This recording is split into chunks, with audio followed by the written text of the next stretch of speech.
Alright, out here working on the Trans Am today. I went ahead and put the power block in. I put it in like that just because it'll be easier to reach these. If I thought about it with them, bolted to this with them facing down, but that'd be too hard to reach. To get in there to the to the studs there. So Austin's here, and we're going to start it up since he's here. I'm going to start it up and put a timing light on it and get the timing set. That way, because I need someone to help me keep it running. It might run if you let it warm up. It might run by itself, but the timing is off a little bit. So, but the main part of this video, we're going to do the relay. We're going to hook up a relay so the nitrous and the trans brake can't come on at the same time, but need to get this in time. It's in time, good enough to start, but they don't like to stay running at idle, and that just could be some carburetor adjustments needed, but I'm gonna put a timing light on it and get it timed anyway. All right.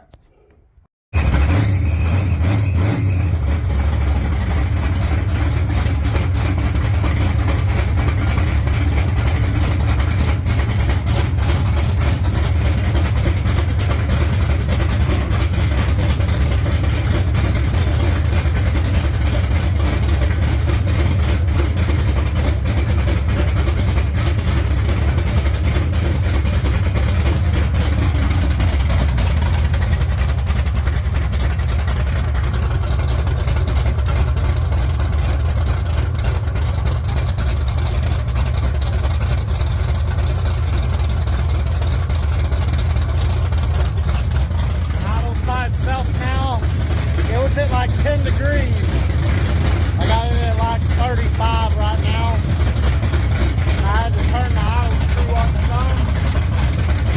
And then I'll probably have to readjust the idle mixture screw. But I just want to get the timing right.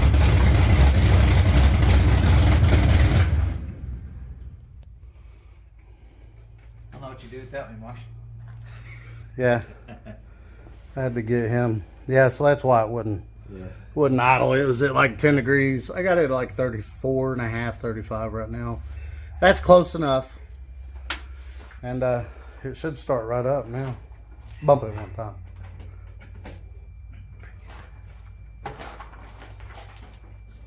If you can get your hand in there.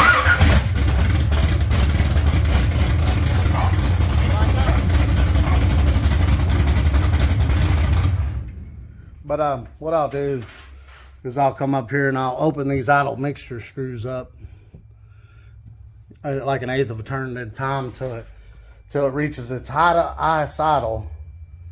Right when I'll unscrew them till it, see how high it idles up, and then I'll screw them back in until it starts to lower the idle, and then I'll bring them back out to that highest idle point. You can also do that with a vacuum gauge. Same thing.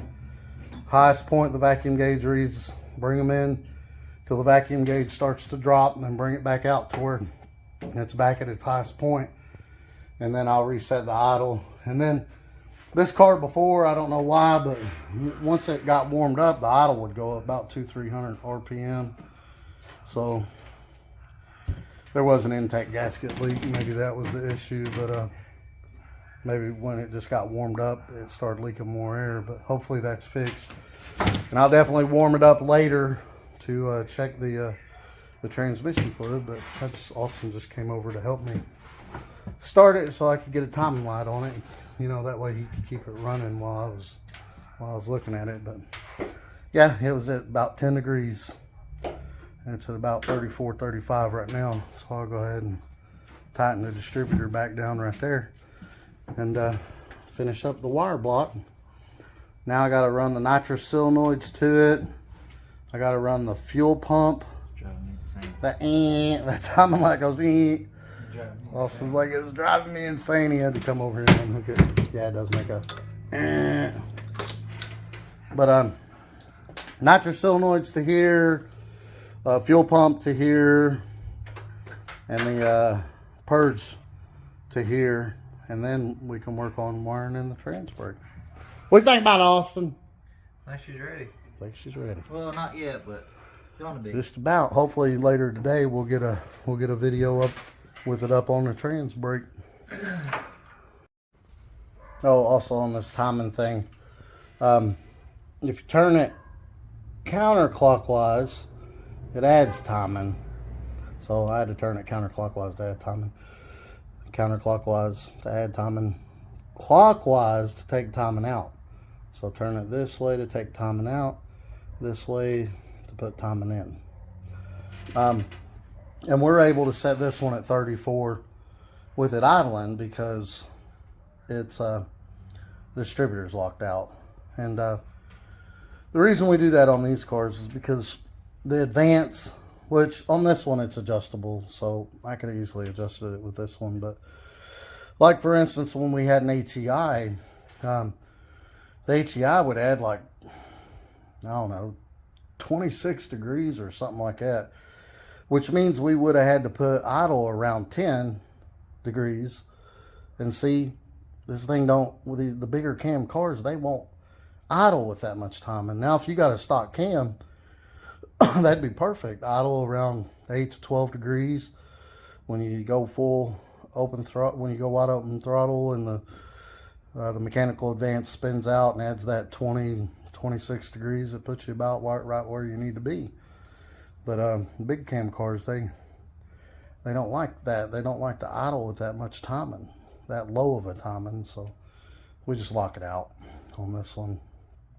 But yeah, that's that. So I'm just working on running the nitrous solenoids up to the power block. Now I'm gonna run the fuel pump up to the power block, and then the purge up to the power block.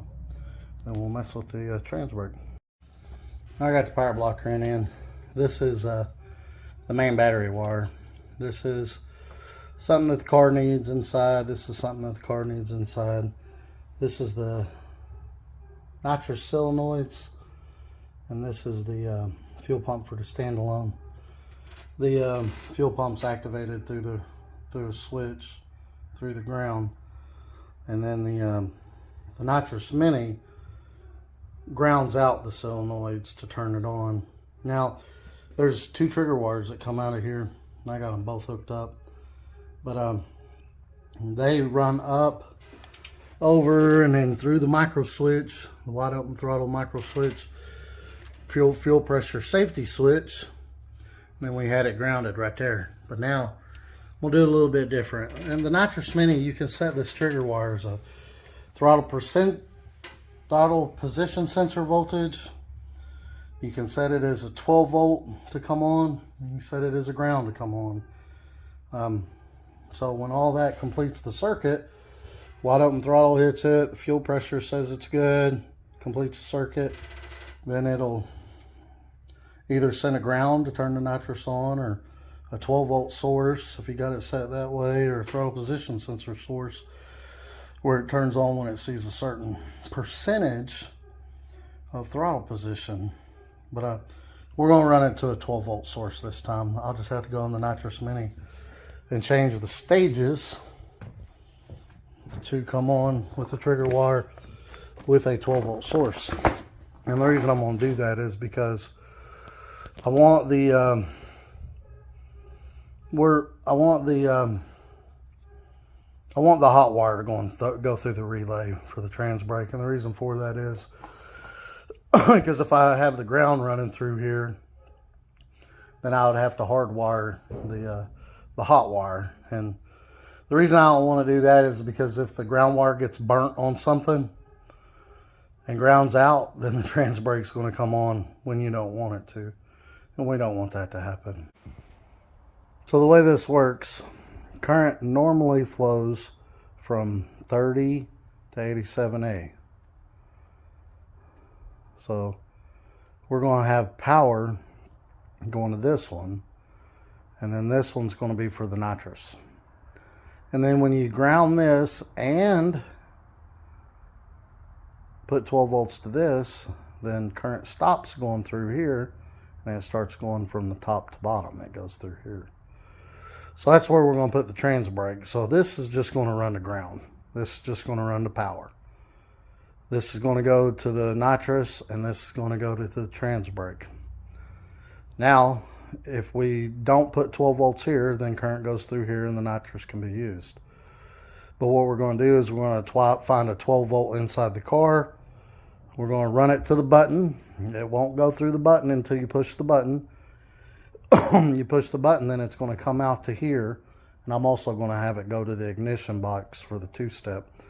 So it'll turn the two-step on, it'll energize this, and then current will start going through here for the trans brake, and then nothing goes through here for the nitrous. And that's how we're going to wire this up. So that's just going to go to ground. That's going to go to the power block. That's going to go to the nitrous, that's going to go to the trans brake, and that's going to go to the trans brake button. Alright, here's what I got so far. That's running straight up to my power block. That's the main power. This is going to the trigger wire for the nitrous, which has to go through the fuel pressure safety switch and the micro switch before that'll even turn on the mini. And then this one's going to the trans brake. And then I got the trans brake ran to the blue one, which I just need to ground these. I need to ground the blue one and the ground side of the trans brake solenoid. So I wired those together to this one wire. And I'm just going to run it up to one of these grounds, probably right there. But I don't need to energize the relay to test the nitrous, because the nitrous should come on without it energized.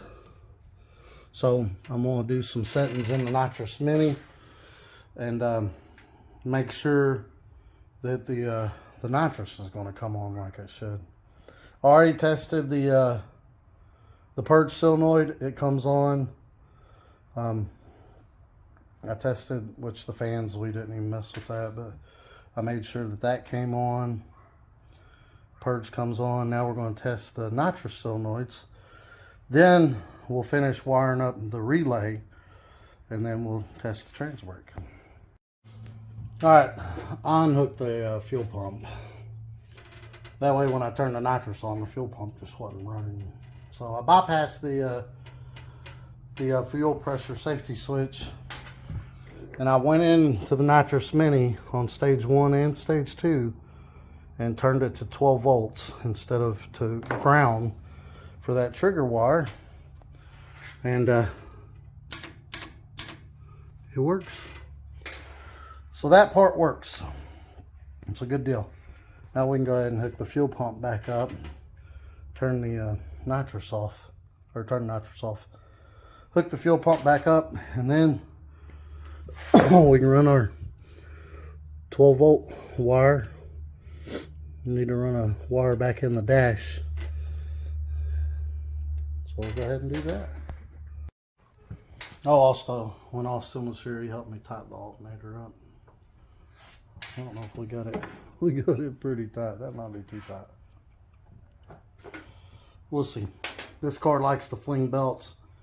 But once we bought that belt, the gates or whatever, it ain't slung that one. But I think I got it a little bit tighter now than I did before. We had some other belts on there and it liked to fling them. So I went ahead and bolted the relay down. I went ahead and wired the wire that's going to go in the car on that trigger wire. And then I ran that ground wire up to here like I said I was going to do. So the only thing left to do is to run this in the car through that grommet. Once we get it in the car, then we'll take this trans brake button right here. It don't matter which one. The button just completes the circuit, or however you want to say that. We'll run this one to the fuse box, 12 volt supply, and then we'll run this one to that wire that's going to go in the dash off the relay, and this one's also going to go to the ignition box to that way when it sees 12 volts it'll turn the two-step on. We got a 6AL2 programmable, and I forget what wire that is. I'm gonna have to look it up. That's gonna do it for this video. You guys like and subscribe. Hopefully tomorrow I can finish wiring the rest of that up. It's already dark. It actually got up to 50 today. It was feeling pretty good. I had my jacket off, but now it's cold. I don't know if y'all can see my breath or not. It's got cold on me. It got dark. I did some few things. Went out with a lady and went to eat and, you know, did other things. And plus, you know, wiring this thing. It's easy work. It's just time consuming. But yeah, I'm just going to end this video here, and then hopefully tomorrow we can go ahead and wire the trans brake button in, wire the two-step up, and get it on the brake. Y'all like and subscribe and have a great day.